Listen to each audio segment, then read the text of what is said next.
Hi, everyone, and welcome to episode 6 of My Own Lane. And today with me, I have June Martinez, producer for the world famous K Rock, Stryker and Klein's morning show.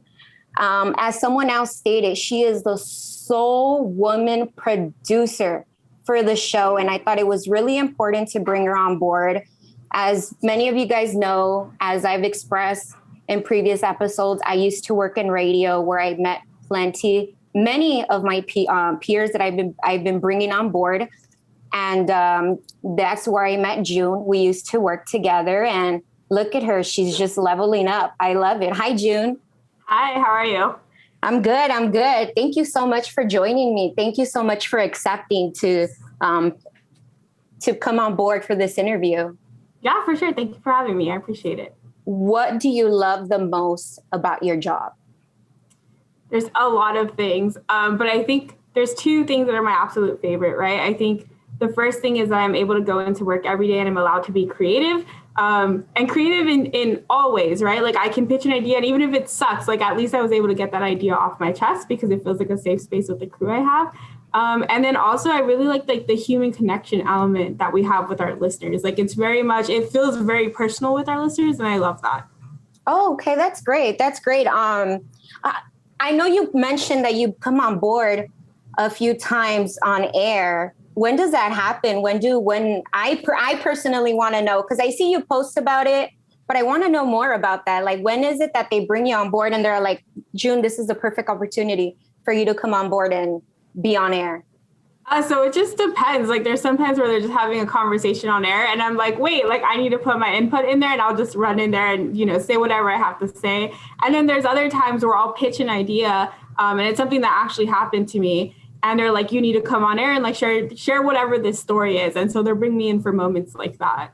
Okay, that's cool. That's cool. I know a radio personality. Hey. Right.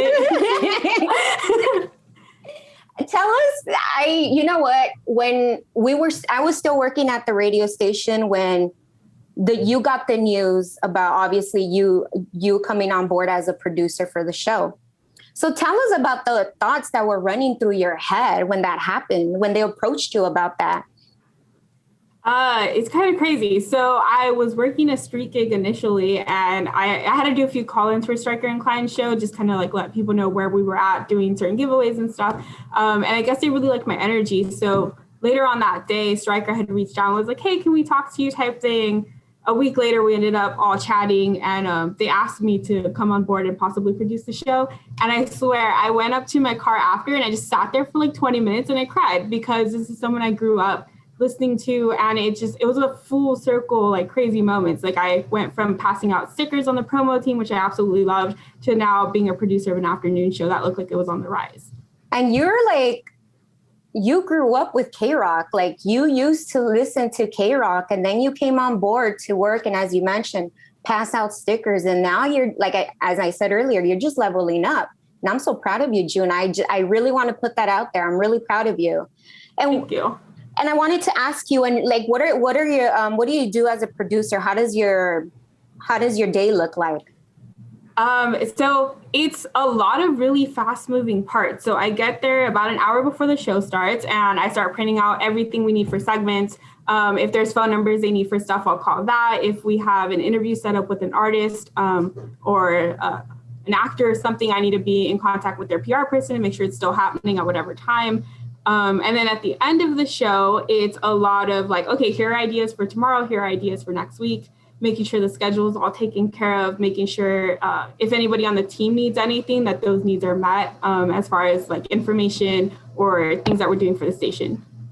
That's awesome. That's really cool. And we spoke off the record and we briefly talked about how the road to success is not always easy. And as you mentioned earlier, you started off by passing out stickers to now being a producer. How did that road to being a radio producer look like for you? So it's really interesting. So I knew I wanted to work for the station when I was 9, right? Like I found out that Nicole Alvarez was Latina and I'm just like, oh my God, someone like me like works on the radio and for my favorite station. So that's what motivated me initially. And then growing up, I just started getting involved in different music things. And I was like, okay, like I know that if I'm going to get to where I want to be finally, like I need to do the grunt work, right? Like I'm not just going to go in and demand that something is given to me. So I started doing music stuff really early, eventually got introduced to the right people, and they gave me a lot of mentorship and a lot of guidance, and were like, you know what, just keep your head to the ground, keep working. So it was a lot of just like grunt work when I was a promo kid. Like I made sure that if I was out on the streets, like I was trying to do my best while I was out there. Whenever extra shifts were asked of me, I did my best to take them regardless of what time they started, what time they ended, regardless of how many hours I was already working that week. And then I also asked to do other things that were part of the station, right? So aside from the stickers and stuff like that, I asked to get involved with board hopping. Luckily, there was a spot available, so they taught me how to do that within like 3 or 4 months of being at the station. And I just kept showing up whenever they needed me. And even when they didn't need me, I was like, I'm available. And that's kind of how that all played out. That's really cool. Just to kind of follow up with that question, what have you sacrificed personally and even professionally to get where you currently are? A lot of time. I think a lot of time and a lot of personal relationships. I think going from being 9 and wanting to do something and like not really having a plan B, like there was never like, well, if radio doesn't work out, like I'm just going to go do this over here. Like that was never in my head. So I knew from the get-go, like, okay, I need to give this everything. So I've missed a lot of family birthdays. I've been working when my grandfather passed, like there's been so many personal things to me where I had to miss out because I was so career driven. And I don't think I'd change any of those things, but it is very much like a lot of sacrifices. And I think on a professional side, I've given up maybe like pursuing other things, right? Because I think when I initially came into radio, I wanted to be a radio personality, and that was the initial goal. And then once I got into the board operating side of it, I realized that just being stuck in a studio by myself wasn't really like the thing I wanted to do. So once I got introduced to producing, I was like, this is more my element because I'm with an entire team of people that I get to be creative with. I actually wanted to ask you, did your educational background did it have to do with any of your career choices? Did it help you to get there, or? So I went to school for communication. I graduated from Mount San Antonio College a couple years ago now, or a few years ago, with a degree in communication and communication studies. And then I went to Cal State LA and got a degree in communication also, like a BA from there. And I think there were a lot of elements of communication that obviously help in radio, right? Like all we do is communicate on the radio. Exactly. But I wanted to keep my educational background broad so that communication could help me if I needed to move, if I absolutely had to, right? Like I can take my degree and go to like an HR place and do that, or I can go to another company and do something communication there. But I think the thing that helped me the most from my education was learning how to network with people. That's the biggest thing I got from college, was the understanding of how to network. You know what? And I actually think that even at the radio station, there are a lot of opportunities to network because, even in promo, like how many of the promo kids were not creative? How many are they not doing a lot of things? And sometimes, you just really need to take advantage of those opportunities that are presented to you in school and even at work. From your perspective, what is it that is greatly lacking in radio and the music industry? Authenticity of oneself, as far as like just full on presenting, right? Like I think I'm really lucky to work on a show where we're not super cookie cutter. Like you're not going to tune into my show and we're just going to be talking about like whatever Kim Kardashian did on the weekend or whatever TMZ's talking about, like I love the Kardashians, but that's not what my show is. And I think a lot of shows on the radio right now market themselves as like, here is a local celebrity or a global celebrity, whatever. And here's why they're perfect and you should want to be like them. Whereas like my show feels really authentic, I think, to everyone's flaws. And I think we highlight those and we're able to hone in on those and connect with our audience because we're not scared to admit that like we're not perfect and neither are you, but that's why we're bonding on this cool level. And I mean, we're going to get a little bit into authenticity, being relatable a little later, but that's real. That's so real. And I think that's what helps even in social media, right? In social media, people like that because it's like, she's just like me. She's like the girl next door or blah, blah, blah, you know, they're just not so far reach, I guess you can say. You actually touched on it earlier. Even if your idea sucks, you still pitch your idea. Have there been moments where you pitch an idea and they don't want to move forward with it? When they probably think like it's not going to work, like how do you move forward when that happens? Yeah, so there's been times where I'll pitch something and they're just like, like we don't know about that, you know? And you just kind of have to like take whatever the idea is. And for me, if I'm super passionate about it, like I'm just going to be workshopping it in my head. Like if I hear something on there where I'm just like, hey, like this could have worked there, I'll take notes and bring it back. Or I'll tell everybody like, hey, here's the idea, just so it's out there, even though maybe the idea kind of sucks. Like we're able to all workshop that together. And I think that's when the great ideas come out, is where we take a half good idea from either me or somebody else on the team and we all workshop and add to it. And that's when it becomes a reality and it gets pushed forward because it finally works. And that's actually, we've talked about this through message. I recently got into the whole investment thing. I'm like, if I'm trying to keep up with this whole capitalistic thing, I might as well start learning about investments, etc. And then I took like a course, obviously, to get familiar with the terms, et cetera, blah, blah, blah, blah, blah. And then the instructor was all like, you need to do your research on why you want to invest. And you mentioned earlier about writing notes. If it didn't work out, okay, I'm going to come back and write notes. So yeah, like I remember she put it as an example as like, if somebody's trying to fight you or not fight you, but ask you, question you, why you want to invest in them, you have to back it up and show your notes, show your homework, show your research, and just throw it out there. And I guess wow them, right? Yeah. I know you on a personal level. We follow each other on social media. I see your posts. I see your IG stories. And you are very open about your struggles with mental health. Yeah. And furthermore, you share it, like I mentioned, you share it on your posts and your IG stories. You share what you do to take care of yourself. You are transparent with your following, but also relatable, which is important, but you bring awareness. You're bringing awareness about mental health. And I think that's very important considering the industry that you're in. It's still kind of a very taboo topic to even discuss or bring up. How has your struggles with mental health shaped who you are today? That's a great question. There's a lot. Like I was diagnosed with depression and anxiety when I was really young. Like I wasn't even double digits yet when I was diagnosed with depression and anxiety. And so I think I've always felt like it's just kind of part of me, or at least there, right? Like I try to take ownership over it so that doesn't own me.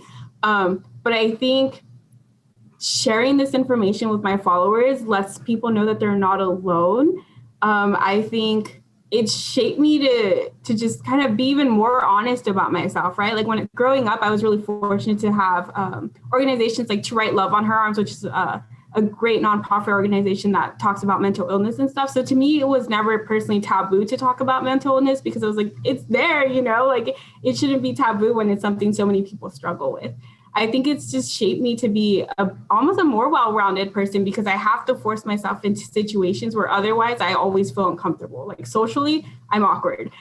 So like the anxiety and the depression have forced me to work through that though. So it's kind of shaped me in that way where like it's forced me to have to put myself out there in ways that otherwise I wouldn't really be comfortable with. Oh, okay. That's good. That's good. I think I follow, there's a radio personality. Well, she's no longer in radio, Liz Hernandez. And she talks about, a few times I remember there was one time where she posted something about being social. It's a full-time job. And literally it is. It freaking is. When did you decide, I mean, at least on social media, when did you decide like it's time for me to open up about my struggles, my depression and anxiety with your following?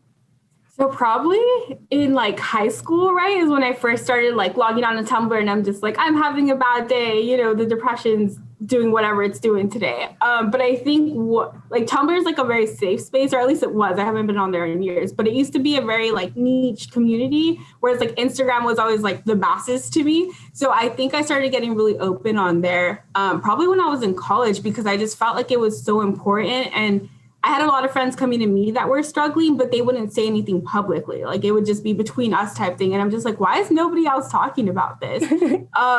So I finally decided to open up on social media, and privately people will message me and they're like, I'm not open about, what I'm going through with a lot of people, but I appreciate that you are, because at least it lets people know that they're not alone, because I don't feel like I can go talk to anybody about this. And like that hits home for me. Like at least I know it's reaching somebody. I'm thinking Tumblr. That's so long ago. I remember having Tumblr at one point. I feel like now Reddit is kind of like Tumblr, don't you think? Possibly, yeah. A little. I mean, I don't jump in on Reddit a lot, but what is it? You are very disciplined. You are committed, both professionally and personally. Obviously, you've discussed it, how you've done the grunt work to get where you are. And I mean, obviously, knowing you outside, I've seen you even grow in the fitness world, right? You're putting in work. On hard days, what keeps you motivated? What keeps you going on hard days?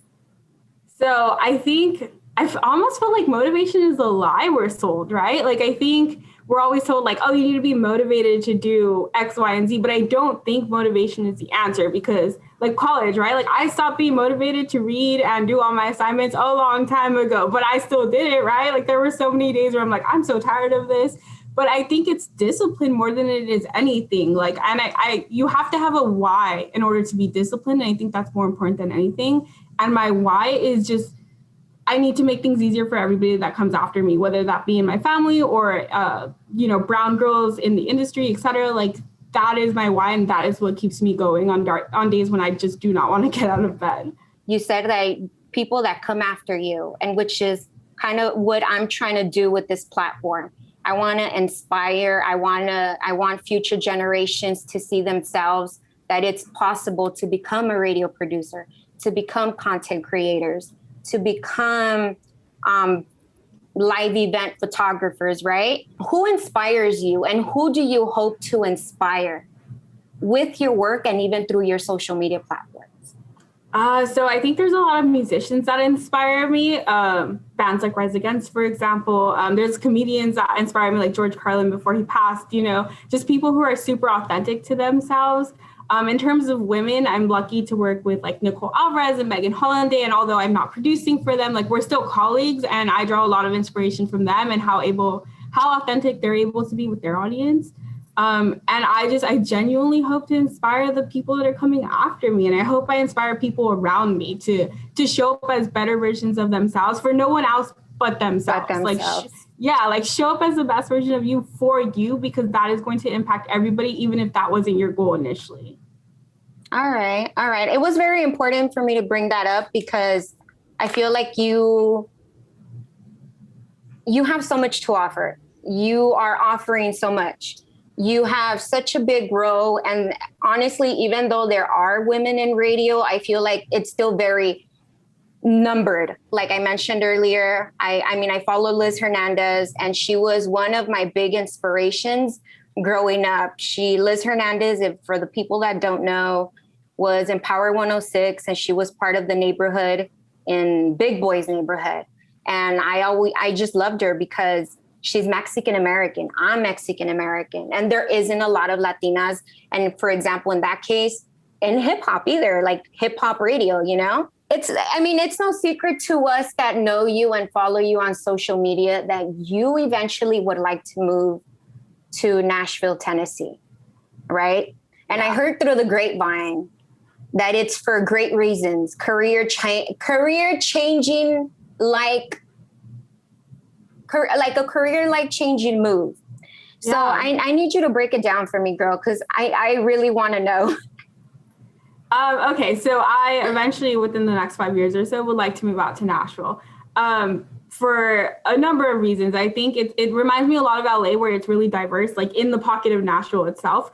But there's also a lot of things going on around Nashville that really need help. So if I move to Nashville, I'm thinking about going to law school, and then just working on social justice issues in Nashville, because there's a lot of laws that directly affect Brown and Black communities much more than they affect anybody else out there.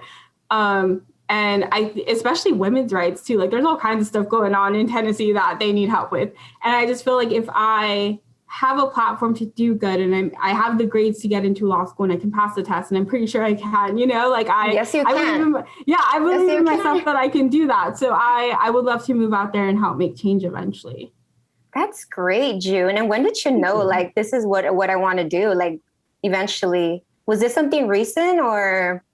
So like I said, like radio has always been like the number one thing for a really long time. But I don't know that I expected with radio for things to move as quickly as they did. Like I moved up to my role like before even hitting 3 years with the station, and I think it was going to take a lot longer. So now I'm just like, okay, like I've done this and I fulfilled this. Like what's next for me? And I never want to be a person that's just categorized by one thing that I did. Like if I can have multiple chapters to my life where I'm using a platform to do good, like I think that's my ultimate like life goal right there. And is your family supportive of this, of you eventually moving? And actually, to further the question, has your family been supportive through your professional journey thus far? So I think when I originally told them that I wanted to be in radio, like they're like, you're crazy. Because again, there's not brown people in radio unless it's a Mexican radio station, right? Mm-hmm. So when I told them like my ultimate goal was to work for K-Rock and stuff, they were kind of like, okay, like you should probably have a backup plan. And I'm like, no, I'm going to do this. Watch. And then I think as I got older and they started to see how serious it was and that I was starting to make things happen for myself, they were like, oh, like she's serious. And so they've been supportive ever since. And then I've told them about the law thing and they're like, you can do it. Like, we believe in you. If you want to move, like, we support that 100%. I mean, you made it to radio. You can do the next chapter too, right? Exactly. That's really good. And it's very important to have your family involved, supporting you. And, when that's not the case, eventually they do come around. So that's really good to hear. And to wrap up this interview, I do want to ask you, what does success mean to you? And what piece of advice would you give to an aspiring radio producer looking to create their own lanes? Okay, so I think the definition of success has changed for me as I've gotten older. I think when I was younger, success was definitely a title, however much you had in the bank and were making, and the amount of degrees that you were able to hang on your wall. Whereas now I genuinely feel like success is something that you're doing internally and like personal growth, and how much of an impact you can leave on the people around you, and how much or like how many doors you can kick down for the people that are coming behind you so that people can just walk through them. And I think advice for aspiring producers is just show up as yourself authentically. Something that I was really scared of when I started producing is like I wear cowboy boots, and then there's days where I'll show up in Doc Martens, and I was always like, I work for like this alternative rock station. They're going to be like, what's this girl doing wearing cowboy boots? I've been really fortunate that, the listeners and my crew has kind of like rallied around that. And they're like, no, that's what makes you you. So I think if aspiring producers can just show up as themselves authentically, I think that'll do a world of wonders that like presenting as somebody else wouldn't do for them. And that's real. That is real. You are creating your own lanes in so many ways, shapes and forms, girl. And I am proud of you. Keep leveling up. I love seeing your growth. I love seeing your posts. If you don't follow her, please follow her. We'll make sure to include your social media accounts in the edited version. She'll post about travel. She travels. She loves country music, and that's honestly rare but beautiful in a Latina. Honestly, I think that's beautiful. And she's working out. And you recently posted something about it's not about being skinny, it's about being fit and something else. And that's kind of what I'm trying to do, actually. I don't care to be skinny. I love being thick.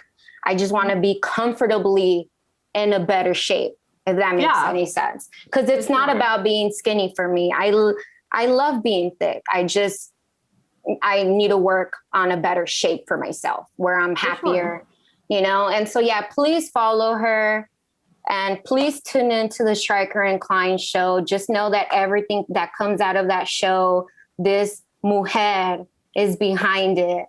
And thank you so much for joining us. Thank you guys so much for tuning in, and we'll see